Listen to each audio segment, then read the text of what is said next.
Hey YouTube, what's going on? This is iTalk here, and in today's video, we have a brand new video. So today we're going to be talking about something that is near and dear to my heart. I'm a very big fan of the PlayStation 1 and the PlayStation 2. I love collecting physical games. It is a hobby of mine, and I love video games. I love more than just Fortnite. And today I wanted to make a video discussing my collection, but not my entire collection. We're going to be talking about a subset of the PS1 set. So essentially what we're going to talk about is the greatest hits games that I own for the PlayStation 1. So what is a greatest hits game? So essentially what greatest hits was if your game reached a certain amount of sales during its time on the PlayStation, you were given the chance to re-release the game with a few different things, and the game would be sold cheaper as well, but you would get more sales because, well, cheaper game. So this is Crash Bandicoot. This is the Black Label release. Black Label is always first release, by the way. Just want to let everyone know. You had to get to here if you sold enough copies. But Crash Bandicoot, this is probably my favorite game of all time. I did a Let's Play of this on my Let's Play channel, if you're interested. I love this game to death. It's really good. Black Label copy goes for about 70 bucks. I'd say on average probably goes for about 70. Pretty expensive in today's day and age, considering, you know, that's how much a modern day game goes for. But this is just a classic, and Black Label is just kind of not widely seen. And funny enough, I found this out recently, but me and my dad's copy of Crash Bandicoot was always the greatest hits version. But what's the difference?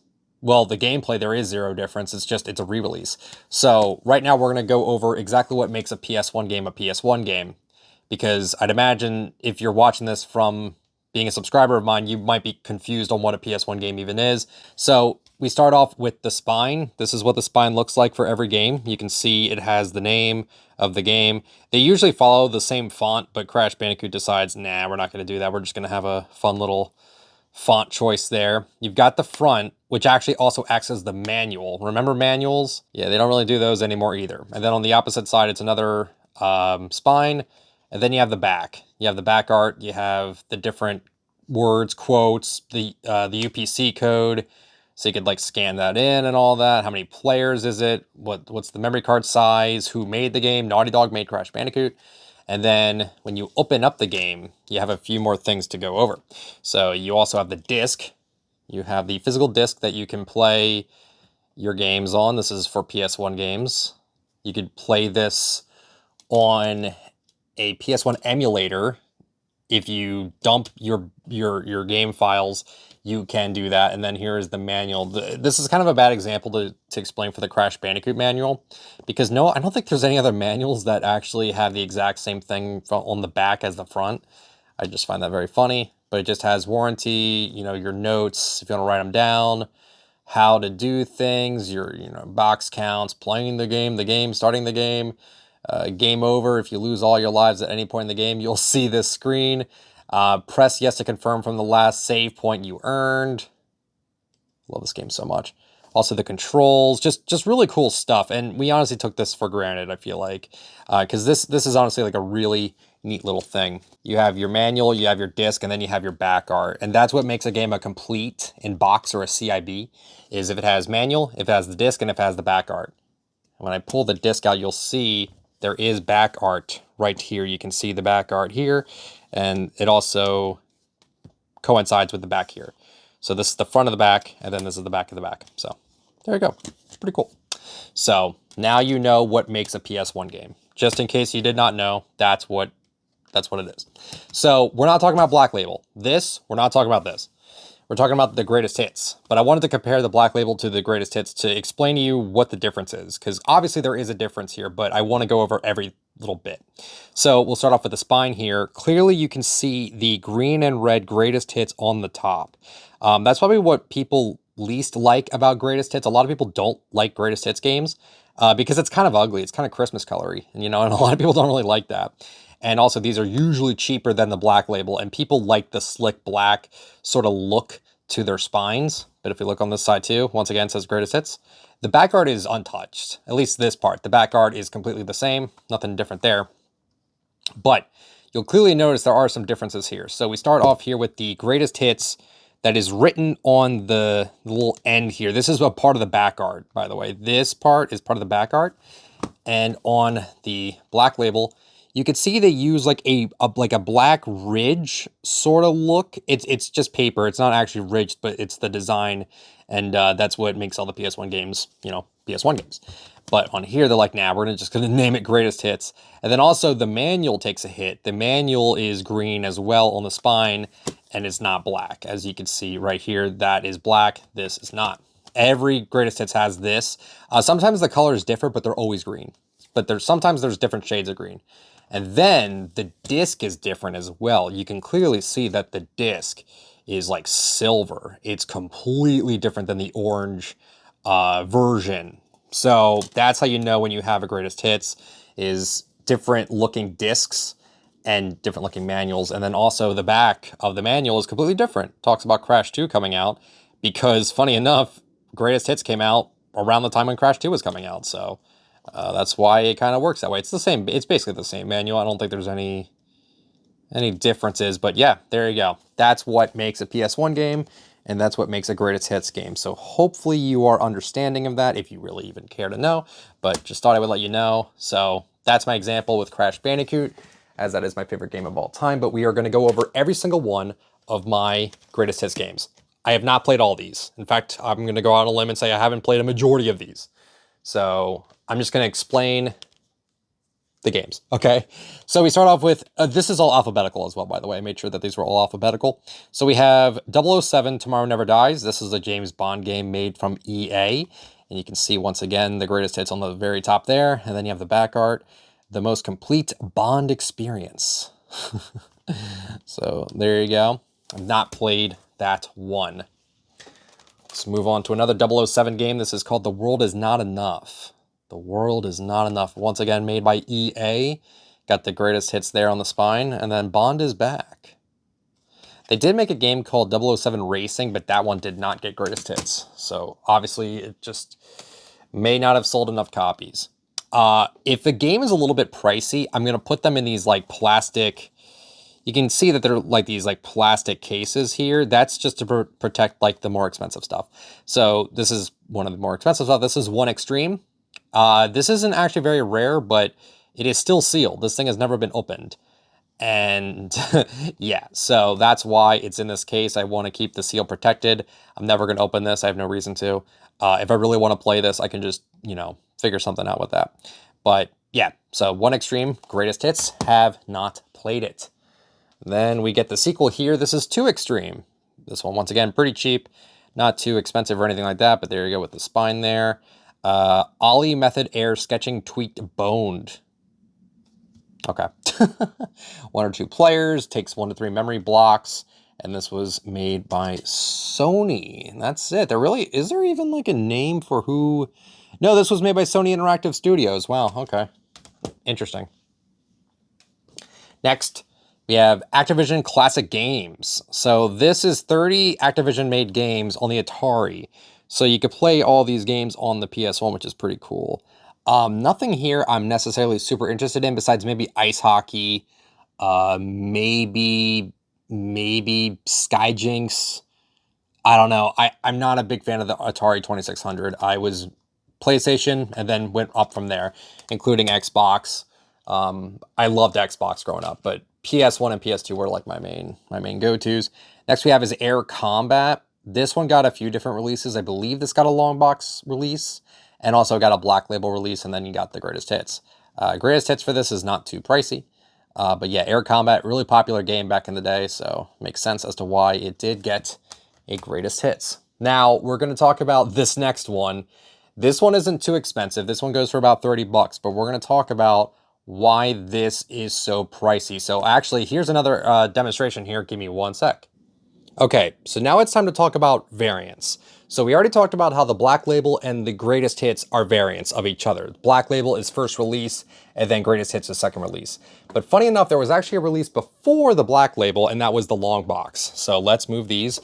So this is what a Longbox game looks like. This is Alien Trilogy in a Longbox. As soon as the PS1 first came out, every game came out with this. They came out in these very bulky, large, long boxes, okay?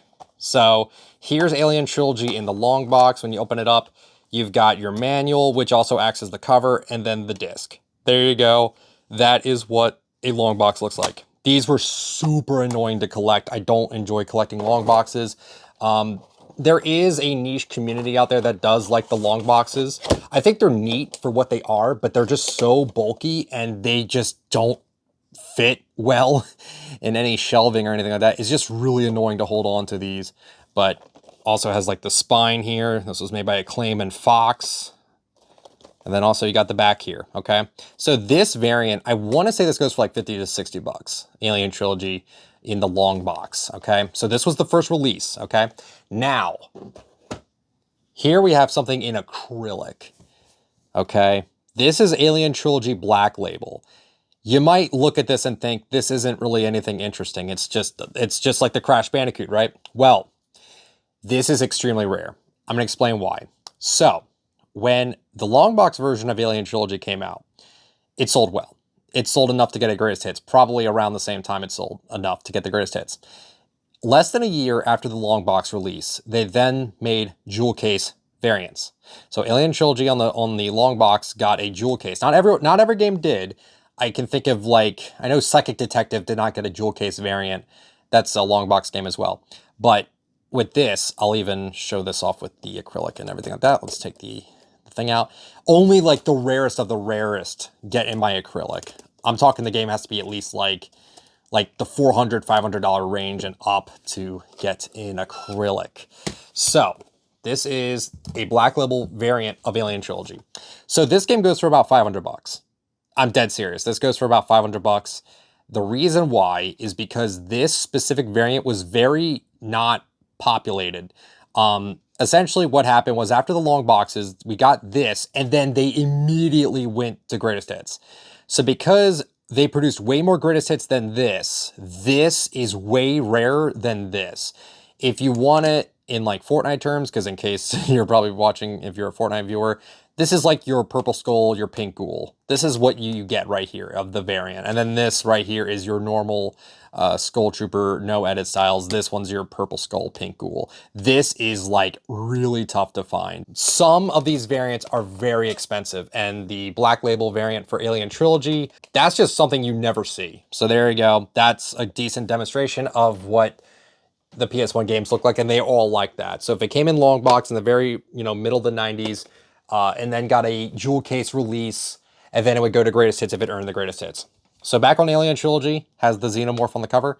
It's based on that, and so that's a Fortnite reference right there, so pretty cool there. But yeah, this was made by Acclaim, and it was produced by Fox, I believe. Not produced, but Fox Entertainment had a part in it. And yeah, this variant goes for about 30 bucks. It's pretty cool, and it's a game I definitely need to play, because I've heard a lot of good things about Alien Trilogy. Moving on to something really boring here. This is Andretti Racing. I have nothing to say about this. This was made by EA, and apparently it's the most realistic and exciting racing game on the PlayStation. I don't know about that one. I feel like Gran Turismo kind of beats that, but who's to say? Next game we have here is Ape Escape. This is a really fun game. I played quite a bit of it. I need to complete it though. This is actually the first ever PS1 game that required you to use analog sticks. And that might sound weird because, like, well, didn't every console have analog sticks? No. When the PS1 was first launched, it had the four directional buttons, the 4 face buttons, the start and the select button. They didn't have any analog sticks until later. Not too much later, but later. And it even says here, the first and only game that takes full advantage of the DualShock analog controller. So you needed to have the analog sticks in order for you to play Ape Escape. It's a fantastic game. I think this variant goes for about 40 bucks and the Black Label goes for about 50. And I think the reason why is because the game was heavily featured in a level in Astrobot. I loved that game. Astrobot was a great game. I really enjoyed that. But because of that, I feel as though that's why this is a little bit pricier. But Black Label, 9 times out of 10, the Black Label variant will be more expensive than the Greatest Hits. It just is what it is, Greatest Hits. Greatest Hits were meant to be a cheaper option for you to own the same game, but it had different packaging. That's it. So there you go with that. We move on to Army Men 3D. This was made by 3DO. I have not played this. Rated T for teen is actually kind of interesting to me because you would think with like Army Men, like the green plastic Army Men, you would think that they would try to go for like an E rating, but not really here. I think they're all T rated. if I remember correctly. Real Combat Plastic Men. Pretty cool there. Have not played it. We also have Army Men Air Attack, another Army Men game with the greatest hits. Actually looks really good with the greatest hits because the green, you know, actually looks really good with this. Toy Soldiers Take to the Skies. So pretty cool. Yeah, I'm not going to open up every single game, and I'm not going to like do all that because that would just take way too long. There's quite a bit of greatest hits games I have. So yeah. Next up we have is Asteroids. Little dusty here in the front, but this is a 3D rendition of the classic game Asteroids. I recently completed a game called Breakout, which was the exact same thing. It was a 3D rendition of the classic game called Breakout, and I really enjoyed that game. So something tells me I actually would maybe enjoy this one too. I don't know, but this one was made by Activision. So there you go. Moving on, we have Battle Arena Toshinden. This one's got an interesting story to it. So this was a fighting game that I believe came out with one of the versions of PlayStation 1, okay? Now, the thing with this is that this had a lot of different variants, okay? All of them Black Label. There was a Longbox release, and there was also the Greatest Hits. Greatest Hits not worth that much, but maybe like 20 bucks. But the Black Label had a few versions. You had the long box, which it goes for about, I don't even know how much the long box goes for. It can't be that much. Probably like 15, 20. And then it went to Black Label, but there was a few different Black Label versions. So there was variants of the variant. There was a version where on the bottom it would say, do not resell. So I think that was like, it was like 25 bucks. That version was that was packaged in PlayStations. Like when you bought the PlayStation 1 at a certain time, it came with that game.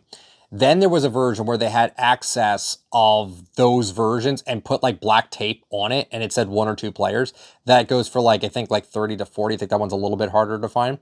And then they came out with a version, Black Label, where there was just nothing. No tape, no not for resale or anything like that on there. That version goes for like 700 to 800 bucks. That one is extremely rare. And also, it's really hard to find the manuals in good condition. And I'll explain why. The main reason why is because we didn't have internet back in the day. And fighting games were notoriously hard to learn without looking at the manual. So yeah, this had all the combos for everything. And a lot of these manuals don't look very good because people used them, obviously. And it kind of ruined them a little bit. So yeah, this one's in good condition, but it's a greatest hits re-release. So not many people were probably using this. But anyway, yeah, so there you go. Battle Arena Toshinden. Have not played it. Only fighting game I've really played was Tekken. I'd say Tekken. Okay, here's another really rare one here. Not super rare, but rare enough.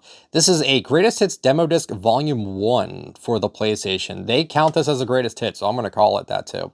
You can see how the green is like this really gross lime green. It doesn't even look like the normal Greatest Hits green that I come to enjoy. And on the spine, it says Greatest Hits Demo Disc Volume 1. That's what it looks like right there. And this comes with 5 demos. All of them are Greatest Hits. Each year, only the most successful titles on PlayStation are included in the Greatest Hits lineup. Now only at Best Buy do you get to try some of the best Greatest Hits around. Great games, great price. Got Gran Turismo 2, Crash Bash, Spyro Year of the Dragon, The Legend of Dragoon, Final Fantasy Tactics. So pretty cool. This goes for about 100 bucks. This one is kind of uncommon to find, I would say, but pretty cool to have. And if you open it up, just see your disc. It also says $3 off of video game accessories and any Greatest Hits titles. So I'm telling you, the Greatest Hits were like your cheaper versions of games. Back in the day, I think Crash Bandicoot was like 50 bucks. Greatest Hits was like, I think 20. I don't remember, maybe 30. But yeah, they were meant to be discounted.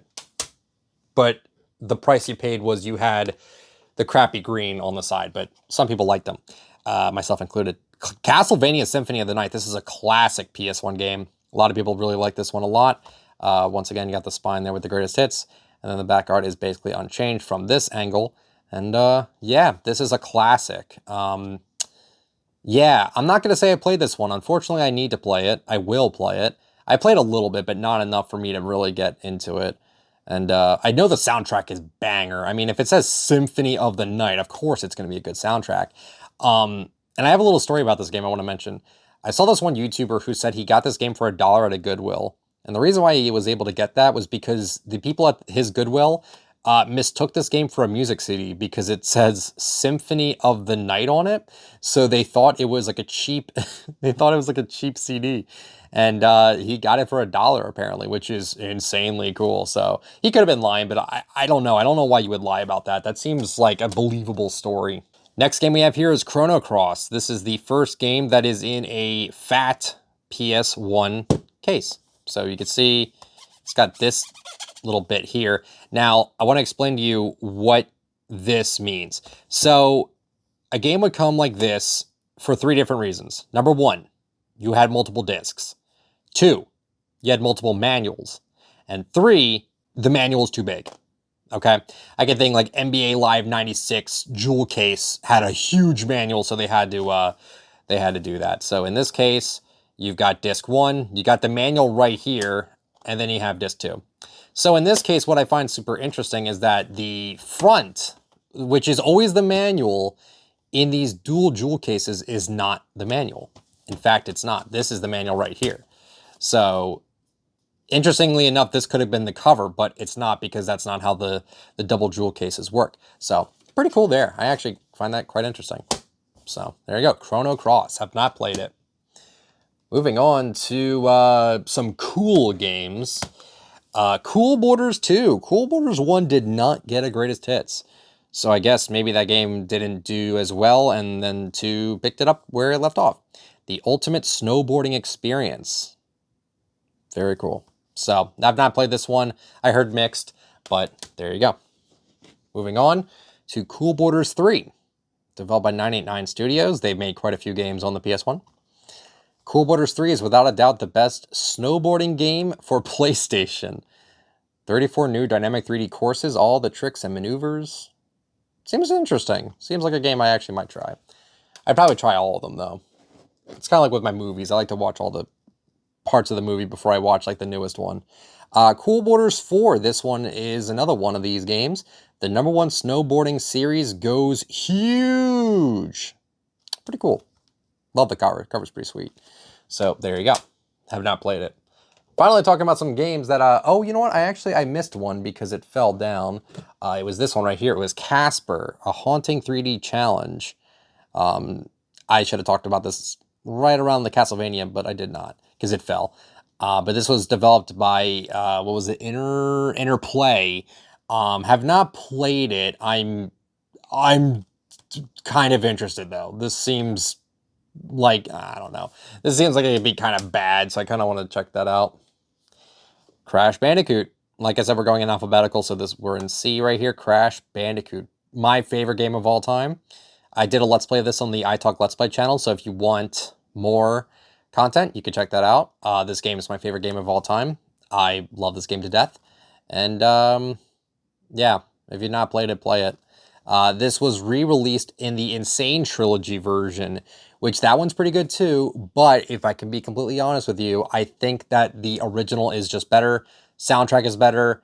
It just feels better. I don't know. It's not bad, and I'm happy that that version exists, so it gets more people to play Crash, but in my honest opinion, I feel like that the original was just better. Not taking anything away from, you know, the Insane Trilogy. And also Crash 1 is regarded as one of the harder and not as good Crash games because it's just kind of outdated.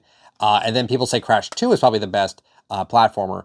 Honestly, I'm not going to deny it. I think Crash 2 is probably the best Crash game there is. Fantastic game. No bad save system here.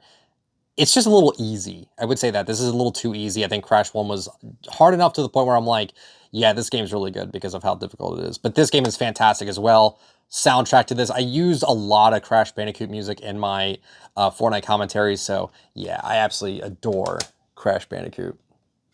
Also, there's a Let's Play of that on the iTalk Let's Play channel, including this one, Crash Warped. This is the 3rd game in the series. This one is the one I'm the most nostalgic for. I remember playing this at my friend Peter's house years ago. I'm talking like, dude, I had to be like 5 years old. I had to be like 5 or 6 years old. We were playing this game, and this game is dope. It's such a good game. I recommend people play this too. Fantastic. I think all these greatest hits copies of Crash go for like 20 bucks, by the way. And then we have Crash Team Racing. This is their first ever attempt at a kart racer, and they nailed it. Also did this as a Let's Play as well. This was also made by Naughty Dog, by the way. Crash Bandicoot was made by Naughty Dog. And then they went on to work on the Jak and Daxter series for the PS2. And then they went to work on Uncharted for the PS3. And then they worked on The Last of Us. So, there you go. A little history there for Naughty Dog. They made my favorite game franchise. So go figure there. Fantastic kart racer. Highly recommend it. Nitro Fueled's okay. Nitro Fueled, I'd say, is pretty good. It's just a shame that we don't have a PC port of that game. Crash Bash, also did a playthrough of this on my Let's Play channel. This is the first Crash game that was not developed by Naughty Dog. Instead, it was developed by Eurocom Entertainment Software, and God, this is a game. It's essentially Mario Party, but without the board, without the dice, without the fun. Like, it's fun, especially with multiplayer. It is fun, but God, is it, like, tough to get into. I am not going to lie. Especially, do not go for 200%. It's near impossible. The AI is so ridiculously unfair. But I did it. I went for 200%. I did do 200% on the Let's Play channel. I think it took me like 15 hours. It was not fun. And yeah, I'm going to have to do that again eventually because, well, I'll explain it when I can. We have Croc Legend of Gobbos. I got this game from my uncle when I was like probably like 7 or 8 years old. And this is a fun little platformer. I quite like this one. However, the controls are really slippery and the camera kind of stinks. But besides that, I think the game is actually pretty good. Never beat it 100%, but I definitely played it. I definitely played this a lot. And I will probably give this game another try again. Probably. So, yeah. Moving on to Dance Dance Revolution Konami Mix. So, I adored DDR Extreme and DDR Supernova on the PS2. I loved playing those games. Never played any of the PS1 versions of this game, weirdly enough. I don't know why. I actually don't even think I even knew this existed. There's this, and then there's Dance Dance Revolution Disney Mix for the PS1. I don't think there's any other DDR games for the PS1, but it's very interesting. I played DDR, just not that specific version. Moving on, we have Dave Mirra Freestyle BMX. This is your BMX Tony Hawk, essentially. I don't think, yeah, but Neversoft didn't make this one, so who knows. Dial into progressive freestyle BMX with 10-time world champion Dave Mirra. So there you go. Pretty sick. Pretty sick. But another game, have not played it. So next one up, we're in the D's now. We have Destruction Derby. This got a long box release for like 10 bucks. We have the black label, which goes for about 20, and then this goes for like 10 bucks again. So not too super pricey on the black label jewel case, but yeah. So Destruction Derby, I've not played it, but it seems interesting. I'll give it that. It does seem interesting. And then we have Destruction Derby 2. This does not look like an E-rated cover. I'm going to be super straight up with you. This does not look like an E-rated cover at all. Especially when it says like, it said something, yeah. Destruction Derby 2, Extreme Auto Punishment. Like, geez, okay, let's relax. The best-selling smash 'em up ever is back on track, and this time the tracks, explosions, and chromium carnage are bigger and better than ever before. So, there you go. Pretty cool, pretty cool. This is from Psygnosis. They made a lot of games for the PS1. We are going to continue on. Next game we have here is Die Hard Trilogy. 3 Maximum Adventures, 1 Explosive Package. This was made by Fox Entertainment. And it basically comes with like 3 different games, but they're all basically the same. You have Die Hard, Die Hard 2, Die Harder, and then Die Hard with a Vengeance. Animated violence and animated blood. That's what gave it the M rating. This is an example where I can see like the greatest hits not looking great, because like the black label would look way better on this than the greatest hits. There was Die Hard Trilogy 2, but that did not get greatest hits. So there you go. Next game we have here is Digimon World. This is actually a game I'm actually currently playing right now. It's really tricky. Not tricky, but like it seems overly convoluted, little stressful, little grindy. I don't know. Also, I have it in a protective case. It's not acrylic, but it's a plastic case. I didn't do it for the Best Buy demo disc, and I probably should do that for that because that is, you know, worth over 100 bucks. This one's worth about 70, I would say. The black label actually goes for like 80. I think the reason why this got T is because your Digimon can actually like, they can actually take dumps in the game. I don't know why. I don't recall Digimon ever being able to do that, but then again, I was a Pokemon Yu-Gi-Oh kid. I never got into Digimon at all. The only Digimon I knew was Agumon, and Yeah. I guess that's why maybe this got the T rating. I have no idea. But the game's all right. It's definitely going to be a grind, though. I will definitely be beating that eventually, though. Next game we have here is Digimon 3, Digimon World 3.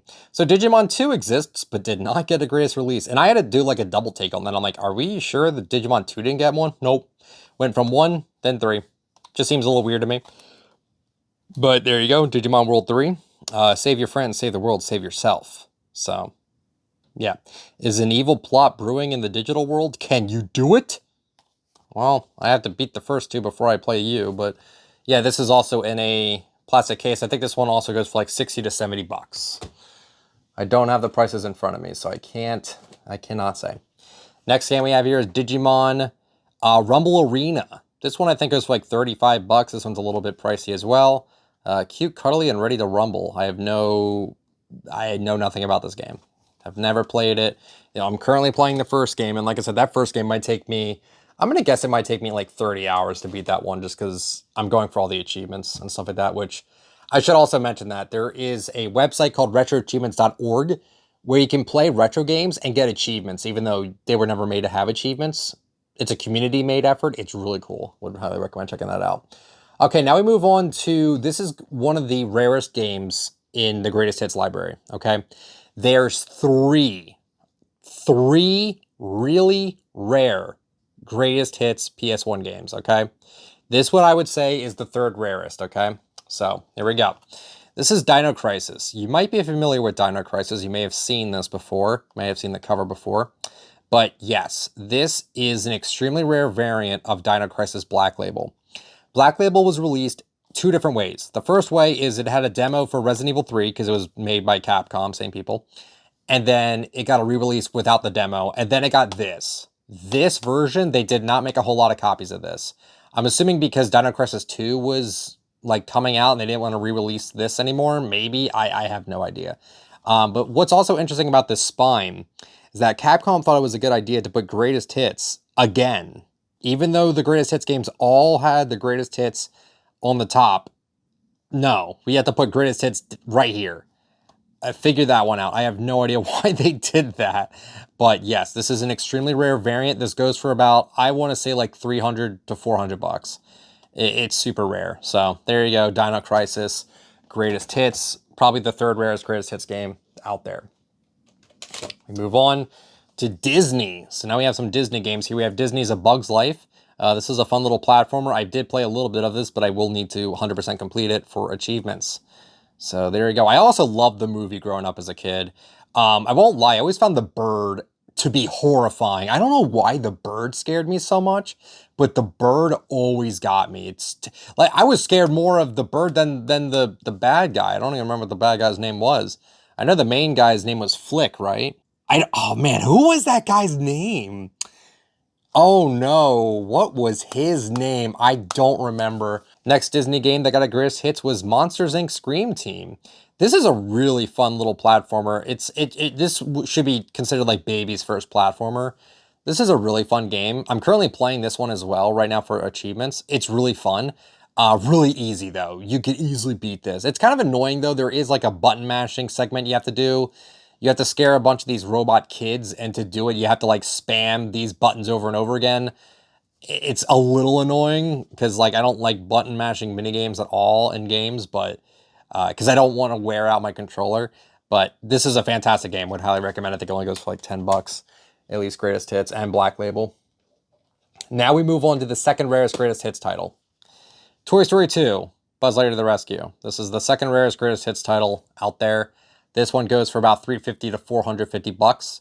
This was the second to last Greatest Hits to be discovered to have a Greatest Hits title. That's how rare it was, is that they didn't even know this existed until a little bit later on. So, yeah, that's pretty interesting there. They did not put Greatest Hits on the spine here like Dino Crisis did.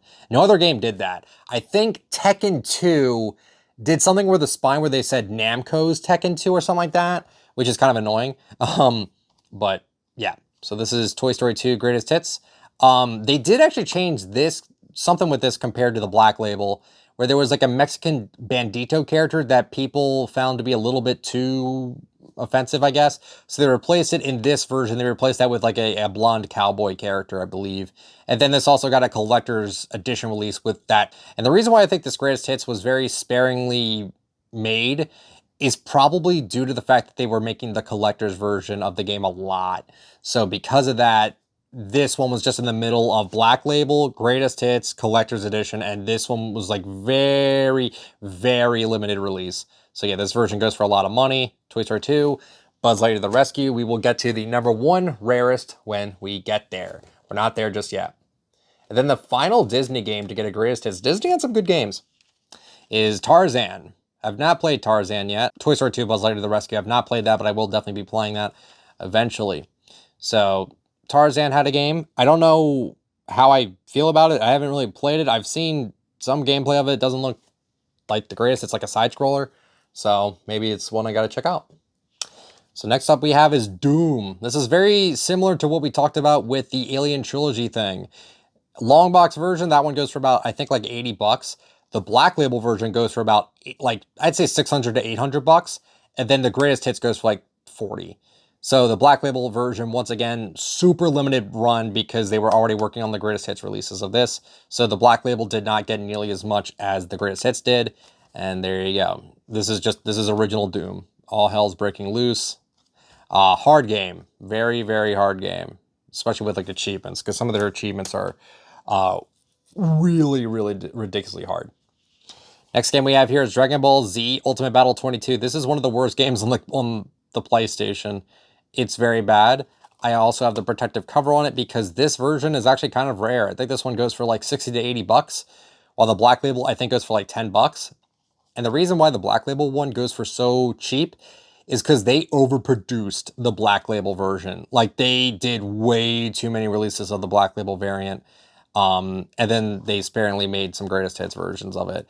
But from what I've read and heard, this game is actually utter trash, but it's Greatest Hits, so people did buy it. Next up we have is Driver, You Are the Wheelman, from the creators of Destruction Derby 1 and 2. So there you go. There's a little promotion right there. So, yep, GT Interactive made this one. The criminal underworld has accepted you as one of their own, a getaway driver for hire, speeding through the streets of real cities with working traffic systems, pedestrians and motorists all on the street and cops on patrol. You are the best driver in the criminal community. You are the wheelman. So, pretty cool. Have not played it. Next game we have here is Driver 2. The Wheelman is back. So this has 2 discs, so it's going to have the bulky little case here. The Wheelman is back. Get back behind the wheel and back on the streets. So, pretty cool. I'll show this off here. So you have disc 1, you have your manual right here, which actually is a reflection of the front there, so that's pretty cool. And then you have disc 2. So, pretty cool. Driver 2. Next one, this is interesting. I don't know what compelled them to do this, but here's a Greatest Hits Driver 1 and 2 twin pack. This one is super weird. It has 3 discs because Driver 1 had 1, this one had 2 discs. And apparently there's a bumper sticker inside. I actually don't know if there's a Driver 3 bumper sticker in here. I haven't hard checked that. But yeah, this is considered a Greatest Hits release. It's just a twin pack. It's interesting, and my copy's kind of in bad shape, but it's just hard enough to find these. This goes for like 25 to 30 bucks. It's not too expensive, but you know, gotta collect it. If I find a better version, I will probably grab that. Duke Nukem Time to Kill. This was very popular in the 90s. This is essentially like your Doom, but more edgy and more like, you know, cartoony sort of style. So yeah, pretty cool. And yeah, I'm surprised we don't have a Duke Nukem skin in Fortnite. I feel like he would kind of fit, I'm not going to lie. We have the Dukes of Hazzard, Racing for Home. This is another sort of weird PS1 game. I've never played this, and I'm kind of curious to know how good or bad this is, because I can't imagine this being super good, but, you know, who knows? Who knows? Who knows? Next up is Fighting Force. This is made by Eidos and Core, who made Tomb Raider, which is pretty cool. And they also made my favorite underrated game of all time, Swagman. Unfortunately, Swagman did not get a greatest hits. That's a crime against humanity. Also, it does say from the creators of Tomb Raider. They gotta let you know. They gotta let you know, hey guys, we made successful games before, so you can trust us with this one. It's kind of a shame that they have to do that, but like, yeah, back in the day, we didn't have like news outlets. We had magazines. You know, it was tough back then to promote your stuff. Next up is Final Fantasy VII Greatest Hits version. This goes for about 30 bucks. Has 3 discs, and this is one of the most revolutionary PlayStation games of all time. The remaster still sees updates to this day, and people love that remaster, but this is the original thing, baby. You have disc 1, you have your manual with a free membership, free stuff little thing there. I don't know what really this is, but it's an insert, so I'm going to keep it in there, and then you have discs 2 and 3. So there you go with that. Final Fantasy VII, man, that's insane. I'll be straight up with you, have not played it, but I will play it eventually. I will play it eventually. Next we have is Final Fantasy VIII. So this one has 4 discs in it. 4. You can see the number right there, 4 discs. That's insanity to me that they actually had 4 discs for this game. So you have disc 1, disc 2 is behind this manual, and then you have disc 3 and disc 4. How crazy is that it's like that you actually have 4 discs in one? So kind of crazy.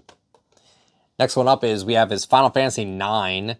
So yeah, a lot of these Final Fantasies really got like a lot of releases, and they all got greatest hits because people loved Final Fantasy back in the day. So this is, what is this? Was it 3 discs? It's 4 again. Jeez, dude. So you have disc 1 here, disc 2 behind the manual, and disc 3, which just fell out, and then disc 4. The thing that holds the disc in, it's definitely cracked out, so it doesn't really hold that disc in, so I got to replace that eventually, but there you go, Final Fantasy IX. Next up we have Final Fantasy Anthology. This is 2 discs, and it actually plays Final Fantasy 5 and 6, which is great, because if I want to get into the Final Fantasy series, if I want to get to 7, because everyone says, oh, 7's the best one, I want to start off with the first ones, you know? So this one has 2 discs. So you have disc 1, there's your manual, and then on the opposite side you have disc 2. Pretty cool. Next we have here is Final Fantasy Chronicles. This comes with Final Fantasy 4 and Chrono Trigger. So it has your 2 discs. It's a fat PS1 game, excuse me. And yeah, having Chrono Trigger and, again, Final Fantasy 4 on the PS1, really cool. Really cool. Manual, there's your disc right there. And then you got your other disc right here for Chrono Trigger. Pretty cool. I feel like people are going to tell me I can skip all the Final Fantasies and go right to 7, and I probably could, but I don't know. I kind of want to go through all of them, even though that might be like the least desirable thing to do. Next we have is Final Fantasy Origins. This is Final Fantasy 1 and 2. So there you go. And I believe they're both on the same disc, and that makes sense, considering the fact that these are probably pretty easy to fit on a disc with Final Fantasy 1 and 2, because these were on, I don't know what these were on exactly, because I'm not familiar with too many consoles, but like these are probably small enough to where they could fit both games on a single CD. So there you go with that. Next one up is Final Fantasy Tactics. I believe every PS1 Final Fantasy game got a greatest hits, so that's pretty funny. And this one I don't believe is like a, I don't think this is like a re-release of anything. So yeah, it's its own thing. It's its own thing. Moving on to Formula 1. I have no interest in this one. 17 tracks, 35 drivers, and 13 teams. All based on official Formula 1 association. This reminds me of the scrapped Fortnite collab. We were supposed to have Formula 1 skins. What happened to that? Next we have Frogger. God, this game is so hard. I played a lot of this growing up as a kid, and coming back to it as an adult, I'm like, how the hell did I even get even remotely far enough in this game? This game is hard. It's very, very difficult. So I will have to play it eventually for achievements, and I really don't want to, because God, is that is just not, I don't even know. It's just really difficult. Next up we have Frogger 2, Swampy's Revenge. Have not played this one. Probably because I was too terrified to play this one, considering how hard the first one was, but this is actually, like, I would say drastically different in comparison to the first game. First game was developed by Hasbro. This one is developed by Infogrames. So different studios. Also, Konami's got something with this too. So yeah, pretty interesting there. Next up we have is Gran Turismo. This is the most bought PS1 game of all time, by the way. It's Gran Turismo. This is the greatest hits version, but I'm pretty sure the Black Label one was sold a ton. But here you go. This is actually one disc, believe it or not. It says one disc. It's because you have your reference manual, and then you have your actual manual here. So you have two manuals in this thing, and then your disc. It's kind of wild. Kind of wild, but there you go. And then next one up is Gran Turismo 2. This one also sold crazy. So obviously this was going to get a greatest hits. So this has two discs. You have disc 1 here with the user manual, and then disc 2 with your reference manual. So yeah, crazy stuff, man. Crazy stuff. Have not really played much of Gran Turismo. Weirdly enough, you would think I have because, well, it's the most sold PS1 game, but not really. Here you go. First ever Grand Theft Auto game. This is the very first one, and I know a lot of people have no idea what this is. This is a top-down Grand Theft Auto shooter. This is insanely interesting to me. I think the greatest hits variant goes for about, I want to say like 20 bucks. This one isn't like super duper expensive, but got the Rockstar logo there. This is the real deal. This is GTA, the very first one. So pretty crazy with that. Next up we have is GTA 2 with the T rating. That's pretty interesting. And yeah, respect is everything. Grand Theft Auto is back. 7 ruthless gangs are involved in a brutal power struggle. Make a name for yourself, but watch your back. Respect is earned, not given. So it's really crazy that they were doing like this sort of gang stuff the entire time. It makes total sense. I mean, it's named Grand Theft Auto, but yeah, pretty cool there. Next one up we have, this is a very fun factory error misprint. It's Harry Potter and the Sorcerer's Stone, greatest hits. So you might be seeing something a little bit weird, but I mean, the spine looks fine. The back doesn't really change. This looks fine. Oh, but what's that? This is supposed to say, this is supposed to say greatest hits, but it's not. It's the black ridges that makes up what the normal Black Label looks like. This is on every greatest hits of Harry Potter and the Sorcerer's Stone. It's a really weird factory error, but they never fixed it. So there you go. That's gonna bother me personally. Next game we have here is Hot Wheels Turbo Racing. I have this one in the plastic case because this one's about 30 bucks. I've not played this one. I have not played this. I had this really fun Hot Wheels game on the PC that if I remember the name of it, I'll put it somewhere on the screen, but that game like kicked so much ass. And this one's pretty good from what I've heard. High-speed racing action, stunt speed and crashes combined for wild racing fun. So pretty cool there. Moving on, we have Jeremy McGrath Supercross 98. Don't have many words to say about this one. The level of graphical detail in the game is simply amazing. So there you go. That is what they have to say about that one. Moving on. We have Jet Moto. I loved the second one. I don't remember playing too much of the first one, but I remember playing a lot of the second one, which is pretty cool. Brutal all-terrain racing. This is genuinely like a fun time. I just have never played the first game, but if it's anything like the second game, it's really good. So yes, Jet Moto 2 did have a greatest hits release. This is interesting because, like I said, sometimes with greatest hits releases, all the time they're basically the same exact thing as the normal release, except with this one's a little bit different. This is actually dubbed as the Championship Edition. They didn't mean to do this, but in this version, they limited it down to 4, even though I think it maxed out at like 10 on the Black Label. And it made the game run so much better. So this is actually like the preferred way to play the game, is the greatest hits version. Very weird there. But yeah, that was an accident. He didn't mean to hotfix the game and patch it like that. But, you know, it is what it is. That's how we come to know all these, you know, interesting games here. Legacy of Kain Soul Reaver. I've heard very good things about this game, and it's made by Eidos, who made Tomb Raider. And yeah, Betrayal, Intrigue, Revenge. I have not played this game. I need to. This is definitely on my list to like play like almost ASAP, honestly. And I like with the Eidos logo, you have the Soul Reaver, you have Laura Croft, and then you have Fear Effect. I forgot what her name is, but the Fear Effect girl. So just shows like, yeah, we made these games. And then Crystal Dynamics, who made Gex, is also on there too. So pretty cool there. Did Gex even get any greatest hits? I guess not, because we're in L right now. Yeah, how did Gex not get any greatest hits? That's crazy. Now, the thing is, I don't know if I mentioned this in the beginning, but greatest hits, if your game met the threshold for greatest hits, you could have chose to just not release it as a greatest hits. So there's a chance that it probably did, maybe, but they never re-released them as greatest hits. There's always that possibility. Even though I feel like they would have done it because Gex is green. It would have made total sense. Anyway, we have Legend of Dragoon. This is dubbed as the Final Fantasy killer.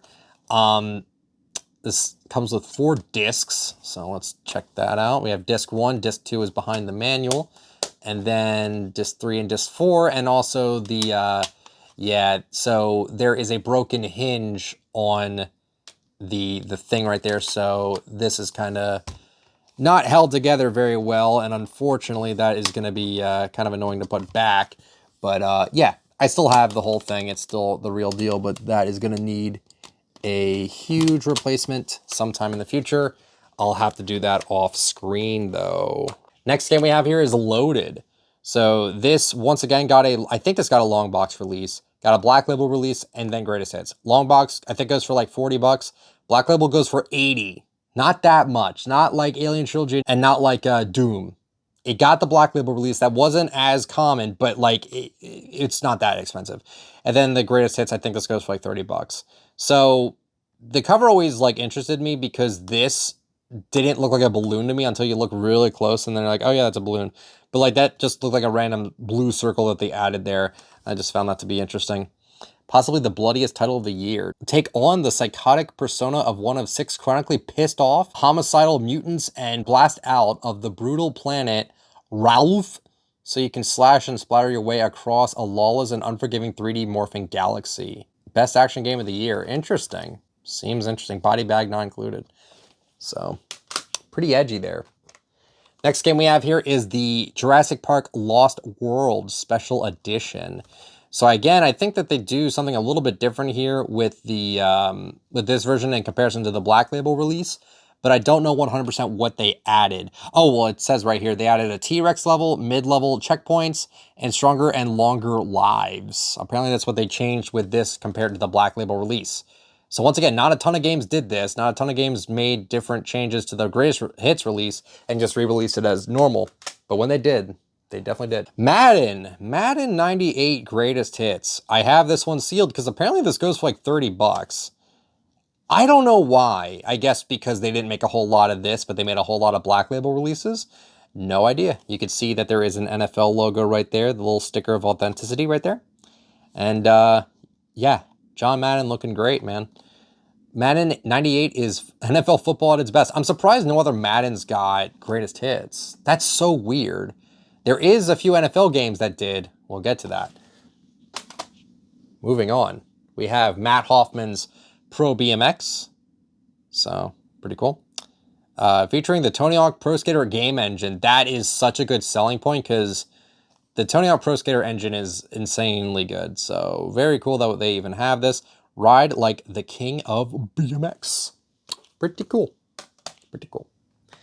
Next up, we have Medal of Honor. This is Medal of Honor's first game. Again, it's crazy to see how many games made its start on the PlayStation, then worked its way up. So yeah, Medal of Honor, greatest hits. An extraordinary game with no equal on the PlayStation. That's kind of ballsy to say, but they said it. Then we have Medal of Honor Underground. This is another EA game. So there you go. Ultimate Sacrifice, Ultimate Victory. Pretty cool. First-person shooter. Next up we have here is Mega Man 8. So this has a few different versions as the Black Label, but I don't remember exactly what they were, and they're not really worth talking about here because they don't really do too much. Mega Man, Mega Legacy, Mega Game. Pretty cool. Pretty cool Capcom release here.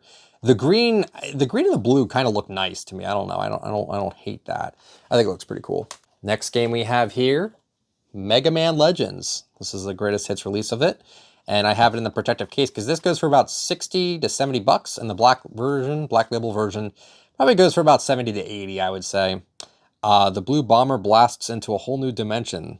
This is a 3D Mega Man game. Pretty ballsy for the time. So there you go. Pretty cool. Then finally, in my third bin here, we have Mega Man X4. So another Capcom release, explosive gameplay, extreme graphics, Mega Man X4. Vibrant animation, relentless enemies, unsurpassed graphics, hidden secrets. Mega Man X4 bombards the PlayStation game console and never lets up. It never lets itself up, people. So there you go. That is Mega Man X4. Metal Gear Solid, classic on the PS1. This game goes for about 30 bucks. Black Label goes for about 50. And yeah, I have it in the protective case just because it makes it look nice.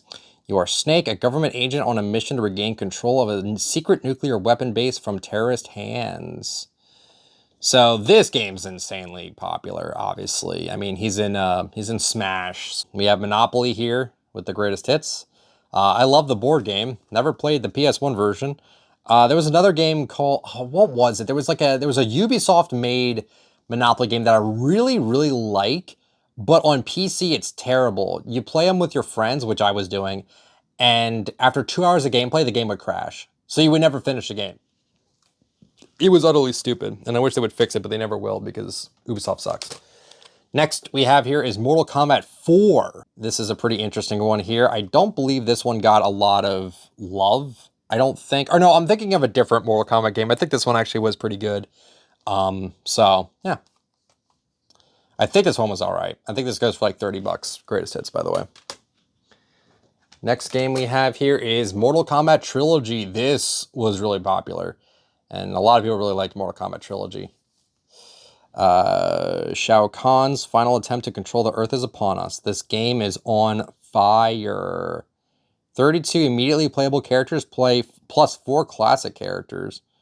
So pretty cool there. Realistic violence, realistic blood and gore. But I love Midway. Midway makes some of the best games, and I feel bad they went bankrupt in 2009. Next one up we have is Namco Museum Volume 1. There was Namco Museum Volume 1, 2, 3, 4, 5, and they all spelled out Namco, so you have the N-A-M-C-O. The O is like over 200 bucks for some reason. But this is the greatest hits version of the first release here. And yep, it came with 7 games. It came with Pac-Man. What else it came with? Galaga, Pole Position, Rally X, Toy Pop, New Rally X, and I don't know what that one says. This one right here. I'm not entirely sure what this one is, but I think it's called Boss Canyon. Boss Canyon, never heard of it. But yeah, so Namco Museum Volume 1 got a greatest hits. Now, did the other ones, did Volume 2, 3, 4, and 5 get it? Nope. Volume 3 did, though.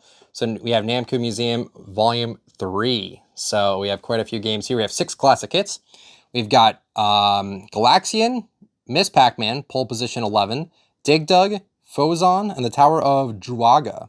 So pretty cool. If you want to play those games, you can play them on here. So it's really weird. The N and the M got greatest hits, but not the A, not the C, and not the O.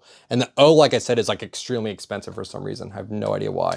We have NASCAR 98. NASCAR 98 is the best racing simulation of all time. Again, pretty ballsy to say when Gran Turismo exists. Just saying, but you know, you got to do what you got to do to get people to buy your game. You got to like really promote it. You got to say like, hey, this guy thinks our game is good. And then we have NASCAR 99. I wonder what it says on the back on this one. Live to race, race to win. At least that's a little bit less conceited, I guess. But there you go, NASCAR 99. Nothing too much to say there. Then we move on to Need for Speed. You guys like Need for Speed? Well, it started on the PS1. So we have Road and Track, The Need for Speed. That is literally what this is called. This is called The Need for Speed. Not Need for Speed, The Need for Speed. And it's also called it says Road and Track, which is pretty interesting.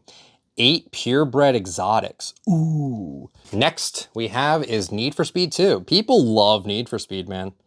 Need for Speed sold crazy. The Untouchables, the McLaren F1, the Ferrari F50, the Lotus GT1, the Ital Design Cala, the Isidera Commodore 112i, the Jaguar XJ2220, the Ford GT90, the Lotus E-Spirit V8. I don't know what any of those cars are, what any of that means, but yeah. Then we have Need for Speed 3 Hot Pursuit. Once again, a lot of people like the Need for Speed games. Performance with Attitude. High-speed chases, night racing, extreme weather. So, there you go with that. Next we have is Need for Speed High Stakes. So, pretty cool game here. Risk It All to Win. 19 hot cars to collect and customize. This is going to be interesting, all right? So just bear with me on this one. Okay, this is NFL Blitz on the PS1. This is one of my favorite games of all time, I must admit. I think NFL Blitz was a really fun game, ahead of its time. And the current iterations of Blitz is censored. So let's go over the back, because the back is actually really important. It says, no refs, no rules, no mercy. If you guys are familiar with anything with football, you're probably going to be interested in this game, or you've probably heard of it already. But this is the #1 arcade hit, and it comes to home. NFL Blitz is the NFL at its finest, featuring easy-to-run plays and unparalleled action, all in breakneck speed. With no penalties, no substitutions, and nowhere to hide, NFL Blitz is more than a game. It's an NFL highlight film. Fastest gameplay ever in a football game, with easy-to-learn arcade-style play and simple point-and-shoot passing. This is one of the craziest games ever, and every time you finish off a play, you can just beat the crap out of your opponents. And they took that part out of the newer Blitz games because they don't want to appear like, hey, we tolerate this. Like they don't want that. So it's kind of unfortunate because I thought it was fun, but like that's why we have these now. We have these old games. We can play them still, and they're not censored. So yeah. There you go. NFL Blitz, one of my personal favorite games growing up. I love this game. This game goes for about $10 greatest hits. Okay. And now this is the big one. This is the rarest greatest hit or greatest hits PS1 game, okay? All right. So, a little bit of background with this game. I'm not going to describe everything about this game because I don't know 100% of the information. If you were in my live streams ever, you would know that in the end of the year of 2024 and the beginning of 2025, I would talk about asking people, hey, do you have this game? This is NFL Blitz 2000 Greatest Hits. And so many people were confused by that. They said, oh, do you mean NFL Blitz Greatest Hits? Did you mean this one? No, that's not the one. Oh, did you mean NFL Blitz 2000, but like the black label release? No, it's this one right here. This is the rarest game I have in my collection, period. It's so hard for me to explain what is up with this game, but I'm going to show you this game entirely in great detail here, okay? Because this is the craziest thing, okay? So NFL Blitz 2000 Greatest Hits. I don't think this should exist. I think this was a misprint. I think that they meant to print more NFL Blitz normal greatest hits and not this one. I don't know if this even met the criteria for greatest hits. It's basically the same game as the first one, except they added a few different features. We can actually look at that right now. It's back and it's better than ever. Sequel to the #1 selling NFL Blitz. It adds 4-player support, realistic weather conditions, a tournament mode, new fields, and new stadiums. Continues the tradition of hard-hitting tackles and in-your-face arcade-style action. It's basically the same game. It really is basically the same exact game, but people still like the first Blitz the most. Yeah, I have not showed this off too much. I did show it off a little bit, but like in video format, I have not. This is by far the rarest game in my collection. The price of this game, you could probably find, if someone was to sell this right now on eBay, they could probably sell it for at least 10 grand. I'm not lying. The last one that sold on eBay sold for $7,500. I'm not kidding. It looks like your generic sports PS1 game, but I promise you, this is the real deal. Let's take a look at it. I gotta be super careful with this because it does have the NFL authenticity sticker, and this actually matters for this because this is the number for this Blitz. Okay, that actually does matter for this. There's also it's not even a, like, you can't even like feel it, but there is like a small little cut there. Also a little remnant tape from the seal of the, when it was new, is still there, which is pretty cool. I'm probably just going to keep that there. And then, yeah, here's the spine here, NFL Blitz 2000 Greatest Hits. This is just extremely, extremely hard to get. I barely want to even open this thing. I really don't. So before I even show you the disc here, I want to just kind of show off the normal NFL Blitz disc. Look how similar these look. These look almost identical, except this clearly says Blitz 2000 on it. But it's like the same exact style and everything with like the black disc and all that. It's crazy. So yeah, I'll show off the disc here. I don't want to ruin the disc at all, but there you go. I can't wait to make like a TikTok on this, because this is gonna be like this is probably gonna be like the most popular one I make, because there's just, if I had to guess a number of how many of these exist in the world, I'm guessing at least 20. 20 to 25 is my guess. And I'll even pull out the manual here too. Again, I want to be super careful here. And it does also have the registration card, which is crazy. And if you don't know what registration card is, basically some games came with it, which just kind of showed like, hey, give us your address and all that, and we'll send you some free product, or like give you some free offers on some upcoming games. So yeah. But yeah, I'm not going to touch this anymore. Also, you can see here, it says hologram goes here, but they probably should have put the sticker on the manual and not on the actual the actual case, but they did that, and they've done that before with a bunch of other stuff. So yeah, this sticker probably should have went on the actual manual. But yes, this goes for, if you check on price charting, it'll say like 5,500. I'm telling you, if this ever pops back up on eBay, you could easily probably sell it for 10 grand. I'm not lying. This is super hard to come by. I did not pay 7,500 for this. This is not the one that sold on eBay. I'll probably make a separate video talking about this game eventually, because there's just way too much to talk about, but I don't have all the information to explain why this is so rare. But yes, this is the rarest greatest hits game. This is the rarest PS1 game.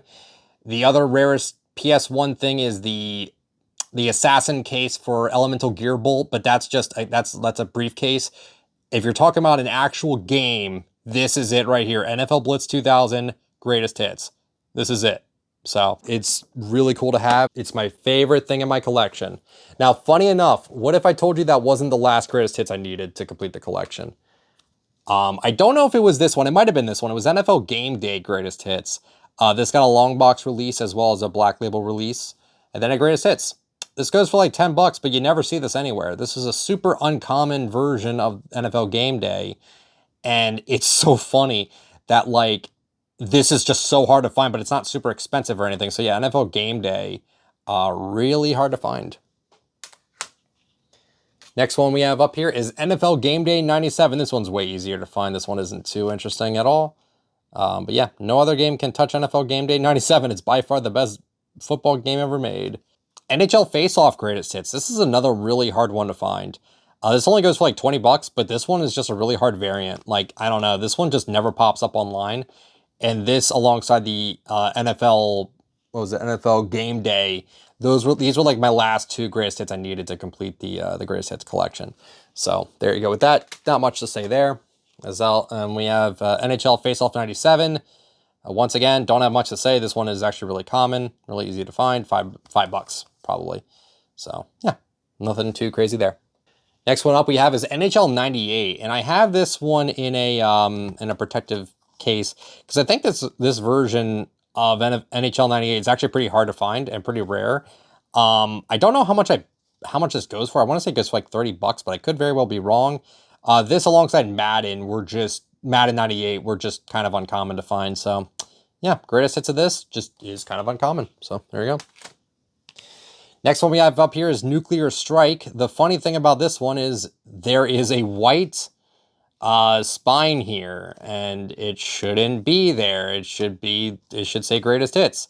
Guess what? It's another factory error. Every copy of Nuclear Strike Greatest Hits has that white bit there, and it just looks so weird. Stop the war before it goes nuclear, and stop the war before we get the greatest hits thing back there. I don't know what happened there. That one's a weird one. We have Oddworld Abe's Odyssey. It's a shame that Abe's Exodus did not get greatest hits, but at least the first one did. This one's a really interesting 2D sort of game. Once you were just a slave laborer in a horrid meat processing plant, now you're next on the menu. Pretty creepy game. I definitely got to play this one, but I have seen plenty of reviews and gameplay on it, so I know what it is. It's pretty cool. Next one up we have is Pac-Man World. Pac-Man World was really popular, especially on the PS2, but it got its start on the PS1. Pac-Man is back. It's Pac-Man's 20th anniversary, but not everyone is celebrating. Ooh. How can no one celebrate Pac-Man's 20th anniversary? What's wrong with people? That's crazy. Next one, oh boy, this one's gonna be fun. Parasite Eve Greatest Hits. So Parasite Eve is a horror game, and it got a Greatest Hits, which is pretty interesting. Maybe not super interesting, but yeah, this is an interesting one. I played a little bit of it, but I gotta play it during Christmas because I believe this is like a Christmas kind of game here. Not like, oh god, it's Christmas, but like, I don't know. I think it takes place during Christmas, so I think this would definitely be one where I need to play that. I need to clean that off a little bit, but that's okay. Other than that, Parasite Eve. This goes for about 80 bucks. I think Black Label goes for about 100, but Greatest Hits goes for about 80, I would say. Next one up is Rayman. So it was made by Ubisoft. This once again got a long box release, then a Black Label, and then Greatest Hits label. Black Label goes for about 60. This goes for about, I want to say like 15 bucks. This one's not too expensive. But it says, captivating, mind-bending, and addictive, one trip, and you're hooked. Okay. Next one we have up here is Ready to Rumble. This is the sequel to the Rumble series, and this was also made by Midway. Let's get ready to rumble. 16 fighters who are ready to get down and get on an arsenal of taunts and verbal assaults. So this got T-rated for animated violence. Pretty cool there. Next one up we have here is Real Fishing. This looks great as a Greatest Hits, by the way. I love how the greens mesh together. It looks really good. Also, I think the Greatest Hits looks a little lower than normal here. Some of them have those errors. It is what it is. Welcome to the most incredible and realistic fishing experience ever. Okay, now you're just flaunting. Now you're just flaunting. Next up, oh boy, Resident Evil. So this is the Resident Evil Director's Cut. This is the version that got the Greatest Hits. Now supports the DualShock analog controller, so it can compete with Ape Escape now. This is the, what does that say there? The Consumer's Choice Award. What even is that? I don't even know what that is. Best PlayStation game overall. It's a pretty good one, but I wouldn't say it's the best one. But there you go. Resident Evil 1. And again, Resident Evil kind of got its start on the PlayStation, as well as I believe it got on the Saturn. I think it got on the Sega Saturn. Resident Evil 2, a PlayStation classic. You got to put that right on the front. And look at the Greatest Hits. Once again, the Greatest Hits is just, it just seems so low. It should be like way higher, or not way higher, but I feel like it should be a little bit higher. Like you could barely even see it from this angle. I don't know. First, there was a disaster at the Mansion Lab. Umbrella Corp developed the T-virus, a mutagenic toxin for use in biological weapons. After breaking loose, living things mutated into all sorts of decaying creatures. The case was eventually closed, but Umbrella's experiments were far from over. Can you survive the horror? So, there you go. Resident Evil 3 Nemesis. Yeah, Greatest Hits. This is in the protective case because this one goes for about, I want to say about 60 bucks. It's in your blood. So, yeah, pretty cool. Pretty cool, pretty cool. Moving on, we have Ridge Racer. So once again, this got a long box release, which goes for like 10 bucks, 15 bucks. The Black Label release goes for about 500, and then the Greatest Hits goes for like $10 again. The Black Label release was just really uncommon. And yeah, that's essentially about it. So, love the cover here. Ridge Racer, this looks sick. Sick Namco cover. And you're holding the fastest racing game in history. I played a little bit of it. It doesn't really have a story. I don't think it does. It's kind of just like, just play the game. I don't know. It seems kind of limited. Moving on. We have Road Rash. I need to get a replacement version of this because this spine is just not having a good time. And yeah, I need a new one. Also, you can see the water damage. You can see the water damage on the back. This definitely needs a redo. Superbikes, heavy metal, and a baseball bat. What else do you need? But yeah, so Road Rash, I've not played that one. Same with this one right here. Road Rash 3D. I've not played this one either, but it got a Greatest Hit, so clearly people were playing this one. The Ultimate Fight to the Finish Line. Original Thrashing soundtrack with tunes from Civ, Full of the Mouth, Kid Rock, The Merman, Sugar Ray, and the Tea Party. Dude, Kid Rock and Sugar Ray in the same soundtrack? That's gotta be wild. Moving on from that, we have Team Rocket, or Team Rock. Yeah, Team Rocket Rescue. What? I read that like, oh, Team Rocket, like Pokemon. No. It's actually called that. Rocket Power, Team Rocket Rescue. Do you think Pokemon sued them for that? I don't know. Probably not. Trouble in Ocean Shores. God, I used to love this show growing up, but everyone now says it's bad. And honestly, it probably is really bad. As a kid, I thought it was great. Next we have is Rugrats, another Nickelodeon show here, Search for Reptar. I thought the show was okay growing up. I actually think All Grown Up, I don't know, I guess I kind of like that one a little bit more, but who knows. Both the shows are pretty good. And yeah, this one's actually a really short game from what I've heard. So yeah, Rugrats, Search for Reptar. I really enjoyed this one here. This is Scooby-Doo and the Cyber Chase. I really enjoyed this game. It plays like Crash Warped, I'll be straight up with you. This feels like a carbon copy of Crash Bandicoot Warped, but it is what it is. I'll still play it, it's no big deal. And yeah, pretty interesting there, made by THQ. Now, I love how this game, it's Scooby-Doo and the Cyber Chase, and then the immediate next game after that one is Silent Hill. Silent Hill also got a greatest hits release, and I made a short on this already. But yeah, Silent Hill is pretty crazy. I definitely need to like get all the endings and actually play through the game a bit. But yeah, kind of nuts. Kind of nuts that this is that this exists. This is in the plastic case because this goes for about 190 bucks, and the black label goes for about 225 to 250. Seems to skyrocket during Halloween, but it seems like it's kind of staying at that price right now. We have SimCity 2000, the ultimate city simulation. This has one disc, but it's got the fat part. So there you go. There's disc 1. But I think it's because the manual is so big. Yeah, this manual is huge. Oh, God. This is very big. It's pretty thick, and it's got a little bit of bend there, but it is what it is. So there you go. SimCity 2000. Have not played it. Next up we have is Sled Storm. This is from EA. Insane Snowmobile Racing, a new racing challenge. More than 40 insane tricks and combos, 14 tracks through hazardous terrain. Pretty cool. All right, next one is Soul Blade. This is another Namco title here. If you thought Tekken 3 was tough, take a stab at this. Okay. Just name calling out Tekken 3. That's crazy. But yeah, Soul Blade. Pretty cool. All right, moving on. We have Soviet Strike. This also got a greatest hits. This was also an EA title.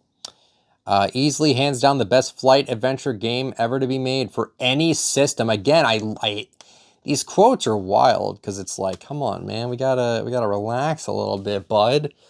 Let's not stroke our ego too much, you know? Like, how much are we paying these people? He could have just really enjoyed the game. Next up we have is Spider-Man. Spider-Man on the PS1. This was made from Neversoft, which is kind of crazy. I think that Neversoft made this game. Interesting. But yeah, Spider-Man, you don't just play it, you live it. So, pretty cool. I gotta play this one. Spider-Man. Next we have is Spider-Man 2 Enter Electro. This one's interesting because the version, like the very first print of this game, featured some levels and level names that were actually scrapped from, not scrapped, but they were edited in the main version or in like the next releases because of 9/11. So it definitely had to get altered a bit, but there you go. The battle for New York has begun. So this was made by Activision. I wonder if this game is like crazy worse or anything. I can't imagine this one being too bad. But I heard Spider-Man 1, people really like Spider-Man 1, so beats me. All right, next game is SpongeBob SquarePants Super Sponge. This one's a really cheap title. I know that for a fact. It's a 2D SpongeBob game. I remember playing a bit of this, but I guess I got 100% this eventually. If it has retro achievements, I will go for it, because this one I think is actually really easy. At least I think. But it's SpongeBob. Who doesn't love SpongeBob SquarePants? All right, jeez. Spyro the Dragon. Love this game. This one's really easy.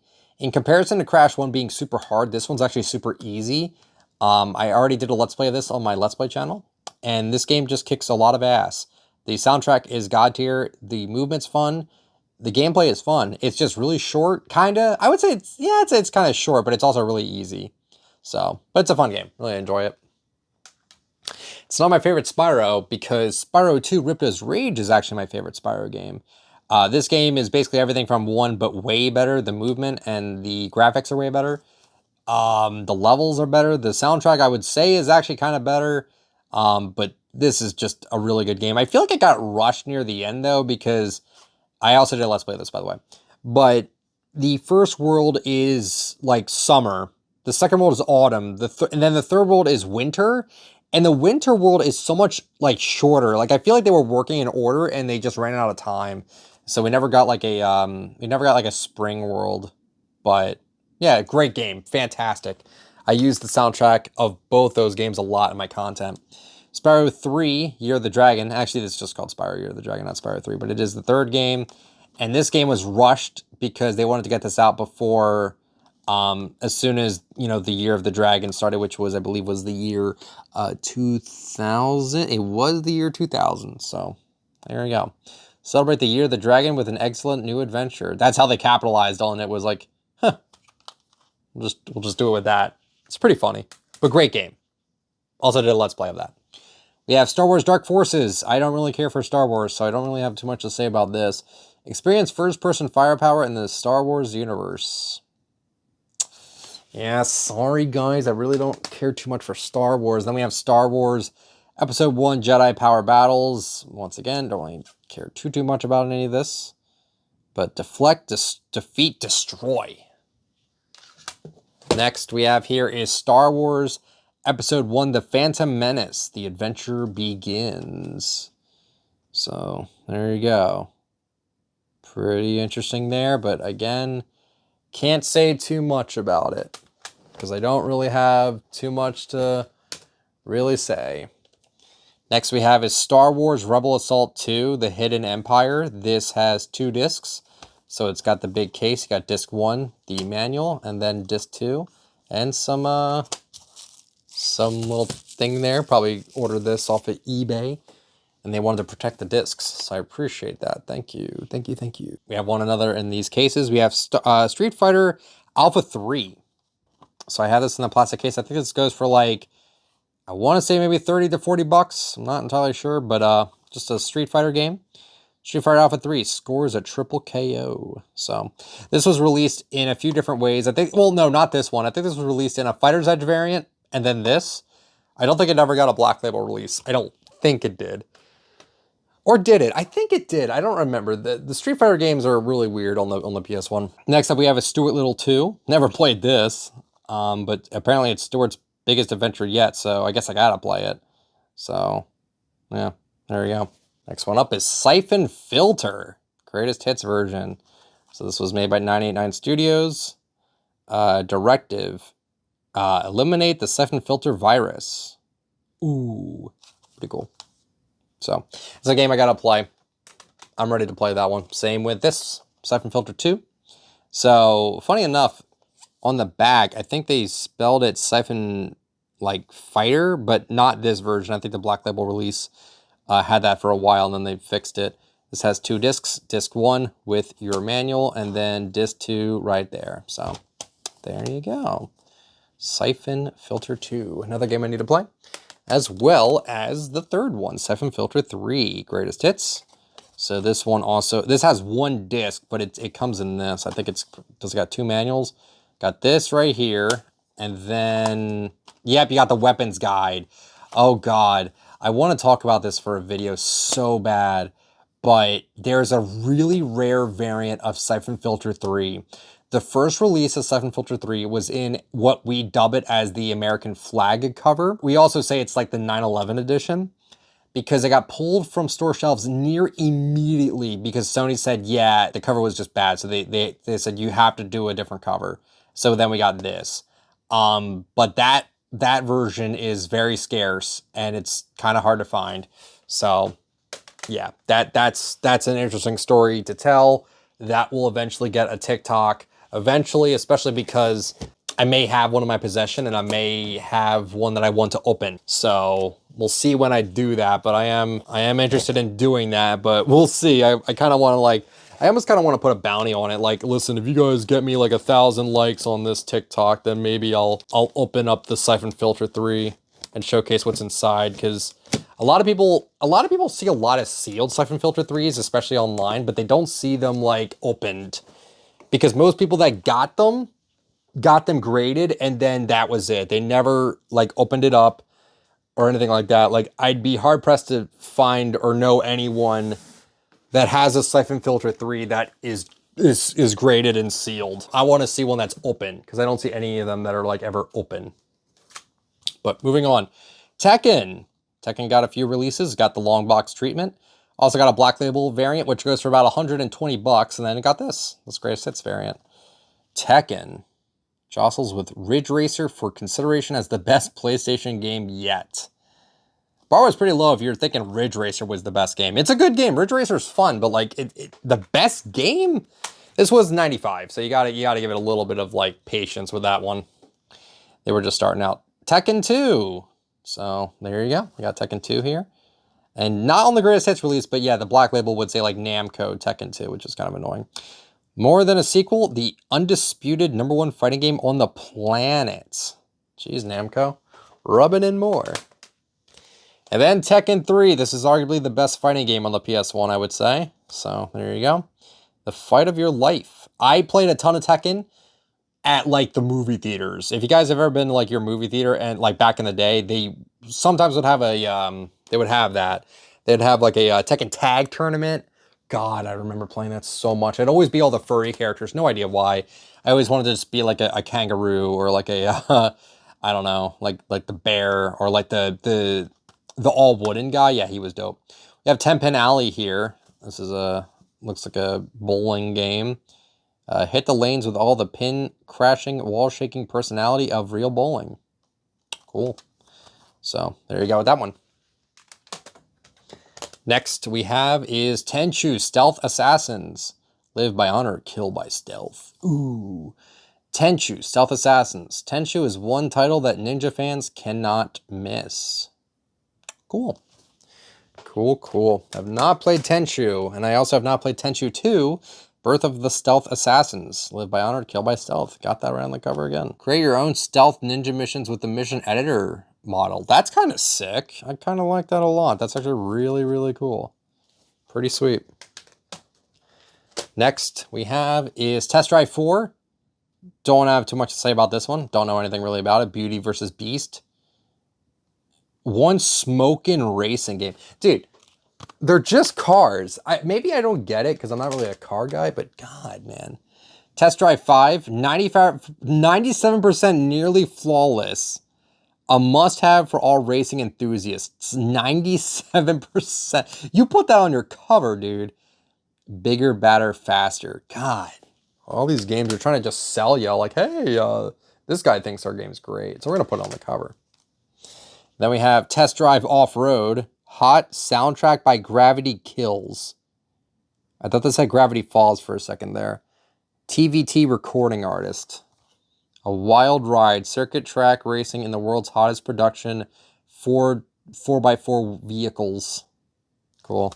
A classic Tetris game. We have Tetris Plus. Includes the classic Tetris version and much more.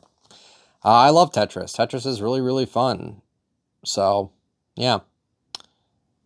Can't imagine this being too crazy, though. It's just Tetris.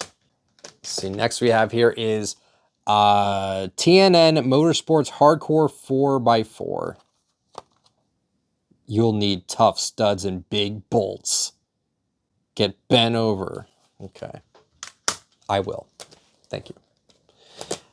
Hey, you like Rainbow Six Siege? Well, here's the first ever Tom Clancy's Rainbow Six game. This was on the PS1. Got its start here. Lead an elite counter-terrorist strike force battling international terrorism. We have Tomb Raider. Now, Tomb Raider has a lot of different variants that I don't have all of them because they're just not really worth my time. Maybe eventually I will, but I just have the normal Tomb Raider Greatest Hits variant. This was made by Core and Eidos. Sometimes a killer body just isn't enough. Game of the year, Lara Croft is kind of action here. Wait, what does it say? Lara Croft is our kind of action here. I thought it said like, yeah, it's kind of our action. I mean, that's what they said. You know what I mean? I thought they said something weird.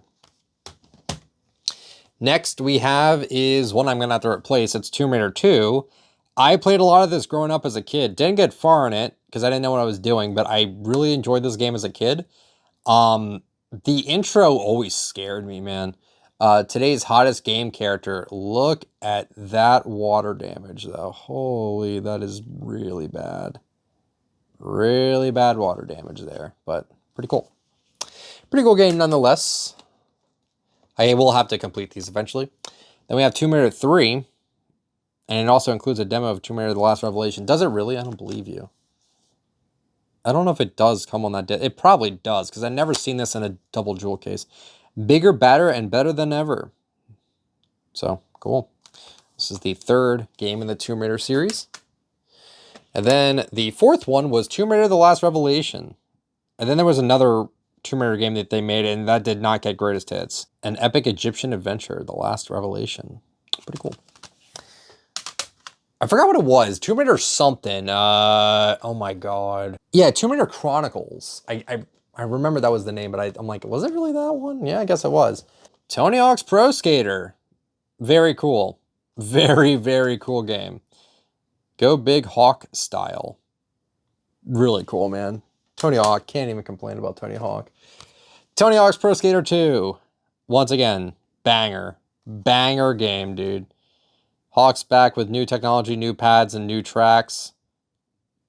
The THPS2, The Legend Rides On. This is so good, man. I don't have anything much to say about these, except I will say Tony Hawk Pro Skater 3. This is the one I think I spent the most time on, was this one and the fourth one. Fantastic. Welcome to my world. Oh, man, dude. I miss these times. Actually, they just released Tony Hawk Pro Skater 3 plus 4, like a new version of this. So, that's pretty cool. And then I have Tony Hawk's Pro Skater 4 Greatest Hits, and it's sealed for some reason. I don't know why I got this sealed. But once again, this game is extremely good. And I think Greatest Hits sealed, I think this goes for like 80 bucks, so that's why I have this in the plastic case. Drop into the Ultimate Challenge. Now, funny enough, I'm pretty sure Tony Hawk's Pro Skater, I think 2, 3, and 4, or I know 3 and 4, maybe 2. But those games also came out on the PS2. And it's crazy to me that the PS1 versions all got greatest hits, even though they were on the PS2, and there were better graphics and better everything on the PS2, but people still played the versions on PS1. Just goes to show how popular the game series was. We have Triple Play 98 from EA Sports. Ultimate Judge at Baseball Competition. Oh boy. Then we have Triple Play 2001 Greatest Hits. This one's a little bit uncommon. I don't see this one too often here. But, yeah, go Yard. Go Yard? Oh, here we go. Another game franchise that's near and dear to my heart. Twisted Metal, baby. Holy, man. What I would give to have Sweet Tooth in Fortnite. Oh, my God, dude. That would be so cool. So, Twisted Metal started off on the PS1. It had the Longbox version, which goes for about 80 bucks. Had a Black Label release, which goes for about 150. And then the Greatest Hits goes for about 25 to 30. So, there you go. This was the first installment. Did not love this one. I'm not going to lie. Did not care too much for the first one. The second one was pretty freaking sweet, though. I'm not going to lie. Everyone loves the second one. You got Axel on the cover there. Oh, my God. That's so badass. Like, and it's such a sick cover, dude. Set the world on fire. This was just so sick, man. I really, really cool game here. 989, man. Goated. Goated, goated, goated. And then, this is a bad one. Twisted Metal 3. Yeah. Not sure how they screwed this one up. But this is because, who was it? It wasn't a 989 they made Twisted Metal 1. It was, I forgot who, Single Track. It was Single Track that made, like, the first two Twisted Metals. Why does it say 989 on the second game? That makes no sense. Maybe because Single Track, or no. Single Track left to work on other stuff. So they were replaced by a studio called 989 Studios. And they had never made a Twisted Metal game before, and they didn't have the engine from Twisted Metal 1 and 2, so they had to recreate their own one. But from what I've heard, and from what I've played, this game is terrible. But it still got greatest hits, because people love Twisted Metal. So yeah, not a great game. And here's another one that people say isn't good, but this is the one I grew up on the most, is Twisted Metal 4. I loved this game as a kid. I would go over to my friend's house and play it all the time. And this game also kicked ass. Also, Rob Zombie's just in the game. He's a character in the game, which is insane. Also, if you're a Juice WRLD fan, this is like a reference to his one album. I forgot the name of it, but this is a spitting image. This is what he referenced it to. Like, this is like a homage to Twisted Metal 4. So, yeah, you like Twisted Metal 4 as well. Cool. It's a good game. Next we have is Vagrant Story. I have this in the protective case because this goes for about $80. And not funny, but the interesting thing is that Vagrant Story is a 2-disc game, but this got greatest hits and now it's only 1 disc. So, yeah, it's pretty interesting to me. Next up we have here is Vigilante 8. This is kind of like a competition for Twisted Metal, I'm not going to lie. Take the law into your own hands. So, yeah, it's pretty interesting. Never played it, but I've seen reviews of it, and people all say, yeah, this is just a competition. Like, it's like, hey, yo, this is our Twisted Metal. So this is a really uncommon greatest hits. This is Vigilante 8 Second Offense. I don't see this very often at all. This is one of the most uncommon greatest hits I've ever seen. Next to, like, Toy Story 2 and Dino Crisis. This is another one I just rarely ever see. However, those are way more expensive than this one. This one pops up more, but it's still, this is one of the ones that took me a while to get. The feature of blowing shit up is here. Oh, I said a swear word. I'm so sorry, but it says it. It says, I think that's supposed to imply that says shit.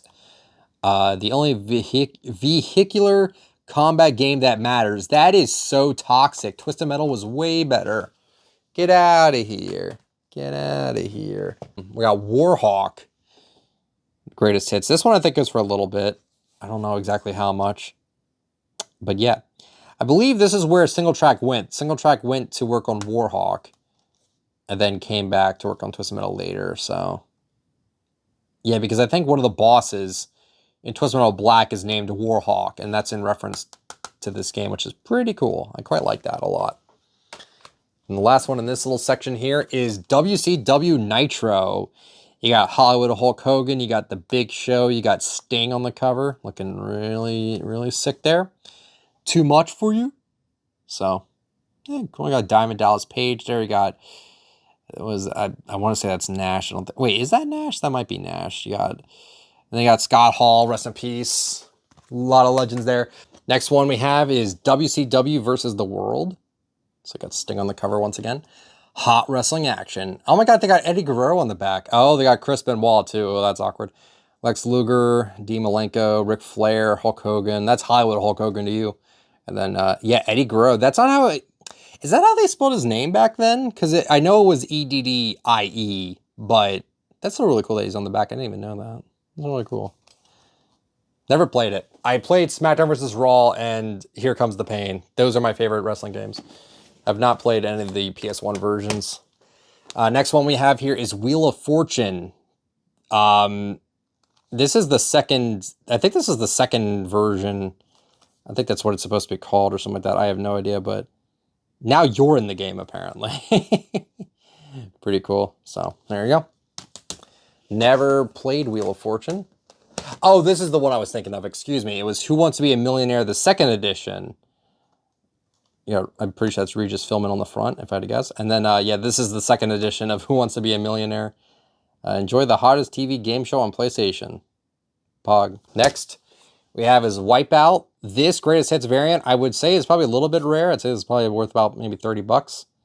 But damn, look at that, man. Just looks really cool. Pretty sweet. We have WWF WrestleMania, the arcade game. You got Scott Hall, you got Bret Hart, you got The Undertaker, you got Shawn Michaels right there. You also have a WWE authentication sticker. That's pretty cool there. This goes for about 25 bucks. This one's actually pretty expensive. This is one of the weird ones. This is one where it went from Longbox directly to this. I'm pretty confident they never made Black Label. Did they make Black Label variants for this game? I don't think they did. Pretty crazy that it was like that. It's eating at me. I'll check. I will check. We also have WWF SmackDown. So you got The Rock on the cover. You got China, and you also got Mankind, McFoley right there. So pretty cool there. Lay the Smackdown. This is the first ever Smackdown game. Next one we have is Smackdown 2, Know Your Role. Got Chris Jericho, The Rock, Triple H, Undertaker right there. Pretty cool. Nowhere to Hide. Sweet. Next up we have is WWF Warzone with Stone Cold Steve Austin on the cover. What a bamf. Rocks the ring with the fiercest wrestling action ever seen. GamePro. Nice. Acclaim Sports made that one. I like the THQ titles. We have X-Men Mutant Academy. Kind of an uncommon greatest hits. I don't see this one too often either, but it's not too expensive. Do you have what it takes to survive? I don't know, do I? So, no idea. And then the final greatest hits game is Xenogears. This game goes for about 120 bucks. This one's a little bit pricey. But the black label I think goes for like 140. Stand Tall and Shake the Heavens. Pretty cool game from what I've heard. It has 2 discs and it's got the manual in it. And guys, that's it. That's every greatest hits that has actually ever released. I have a complete collection of greatest hits for the PS1. I'm very happy to own the complete subset of this entire thing. I don't have all the black label variants. I don't have all the long boxes yet, but I do have all the greatest hits. And like I said, the hardest to get greatest hits was actually the NFL Blitz 2000. So there you go, guys. That is the entire greatest hits collection. Hopefully you guys enjoyed the video. And yeah, that'll be it. Have a good one, everyone. Bye-bye.